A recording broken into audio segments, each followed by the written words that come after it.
오늘 주시는 하나님의 말씀은 사무엘상 17장 37절의 말씀입니다.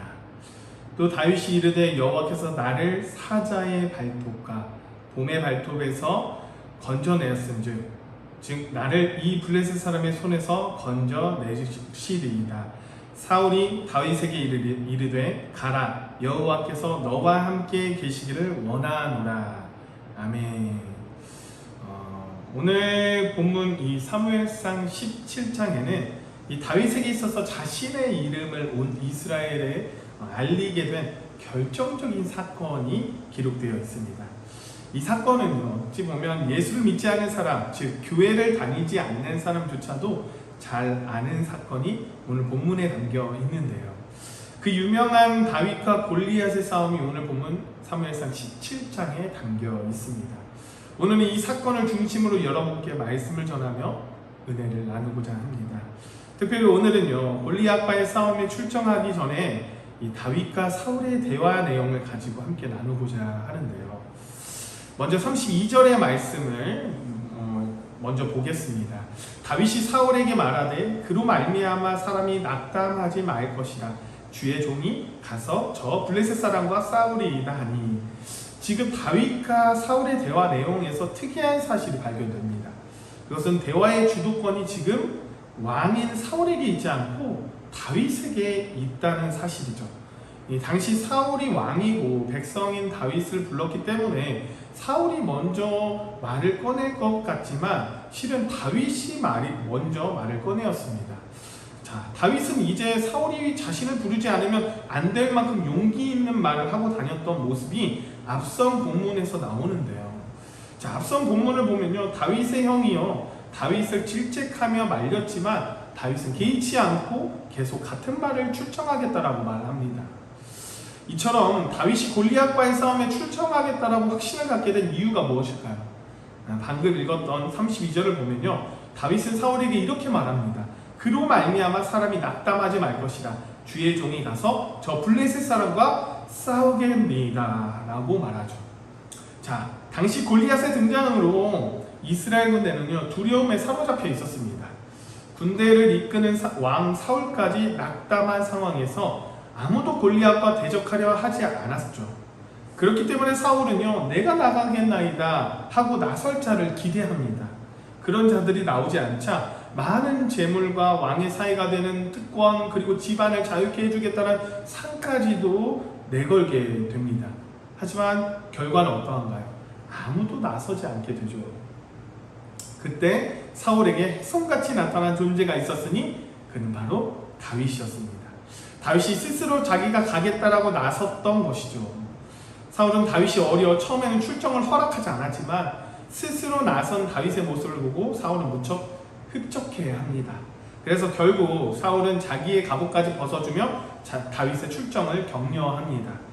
여러분, 이것은요, 우리가 하나님께서 보낸 일꾼을 찾을 때 내가 가겠나이다 라고 말할 수 있는 신앙을 소유해야 한다는 것을 보여주는 대목이기도 합니다. 우리는 하나님의 일꾼으로서요, 이런 마음이 있어야 함을 잊지 않아야 합니다. 하지만 오늘 이 이야기보다 더 깊은 이야기를 하고 싶은데요, 여러분, 다윗이 모두가 두려워하는 골리앗과의 싸움을 출정하겠다, 내가 가겠나이다 라고 말할 수 있었던 근본적인 이유가 무엇일까?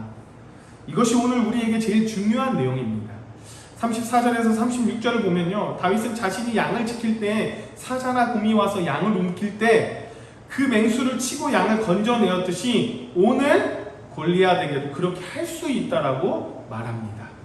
다윗이 이런 확신의 말을 할 수 있는 이유는 바로 과거에 하나님께서 자신과 함께 하신 까닭에 양들을 지킬 수 있었듯이 오늘도 하나님께서 자기와 함께함으로 골리앗도 쓰러뜨릴 수 있다고 확신했기 때문입니다. 37절, 아까 읽었던 37절을 다시 한번 볼까요? 또 다윗이 이르되 여호와께서 나를 사자의 발톱과 곰의 발톱에서 건져내었은즉 나를 이 블레셋 사람의 손에서도 건져내리시리이다. 사울이 다윗에게 이르되 가라, 여호와께서 너와 함께 계시기를 원하노라. 다윗의 말을 듣고 사울 또한 37절에 여호와께서 너와 함께 계시기를 원하노라 하며 다윗의 출정에 격려해 주지 않습니까? 다윗은 이미 하나님이 자기의 방패임을 선포하며 골리앗과 싸움에 출정한다라는 뜻입니다. 신앙의 개념으로 말하면요, 하나님의 전신갑주를 입은 것입니다. 37절은 분명히 그것을 말해주고 있죠. 말하자면 그는 이미 무장을 하고 있었던 것입니다. 세상에서 가장 안전하고 튼튼한 갑옷보다 더 강력한 하나님의 전신갑주로 무장했음을 고백한 것입니다. 그래서 39절에 사울이 주는 갑옷도 벗어 던지는 모습을 볼 수 있는데요, 다시 말해서 하나님의 전신갑주를 입은 자신이 안전하며 완벽히 무장했음을 밝히는 내용입니다. 여러분, 일반적인 사람이라면요, 실제로 사울의 갑옷을 벗었다면 다른 맞는 갑옷을 구하는 게 일반적인 사람의 행동 아닙니까?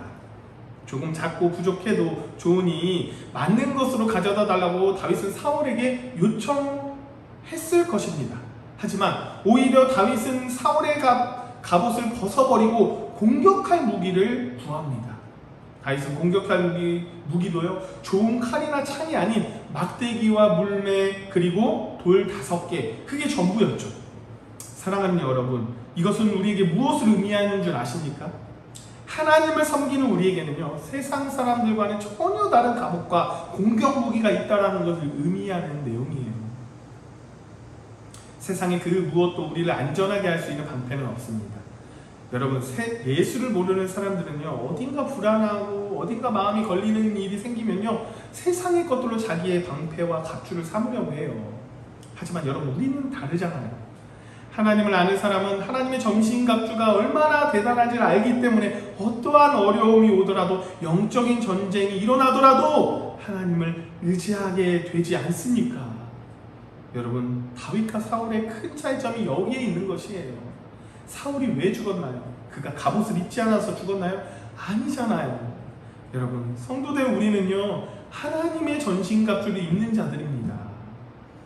우리는 다윗과 같은 신앙을 본받아 하나님의 전신갑주로 인하여 하나님을 더 의지하고 우리의 삶에서 오는 영적 전쟁을 두려워하지 않기를 원합니다. 성도된 우리가 하나님의 전신갑주를 입지 않은 채 전혀 격에 맞지 않는 세상 것들로 자기의 방패를 삼는 사울의 모습을 보인다면 끝은 항상 사울과 같을 것입니다. 그러므로 사랑하는 여러분, 세상의 그 어떤 것으로도 방패 삼으려 하지 말고 오직 하나님의 전신갑주를 입어 하나님을 방패 삼는 여기 모인 저와 여러분이 되시기를 간절히 소망합니다. 기도하겠습니다. 사랑이 충만하신 하나님 아버지, 하루의 첫 시간을 주님께 드리며 예배하게 하심을 너무나도 감사합니다. 우리가 매일 하나님의 전신갑주를 입고 주님을 의지하며 살아가는 주님의 자녀가 되기를 원합니다. 세상의 것으로 방패 삼는 우리의 모습을 매번 발견할 때가 너무나 많이 있는데, 주님, 그러한 모습 우리를 용서하여 주시고 오직 주님을 방패 삼는 주의 용사가 되어 어떠한 영적 전쟁에서도 패하지 않고 승리하는 주님의 용사로 살게 하여 주시옵소서. 이 모든 말씀 예수 그리스도의 이름으로 기도드립니다.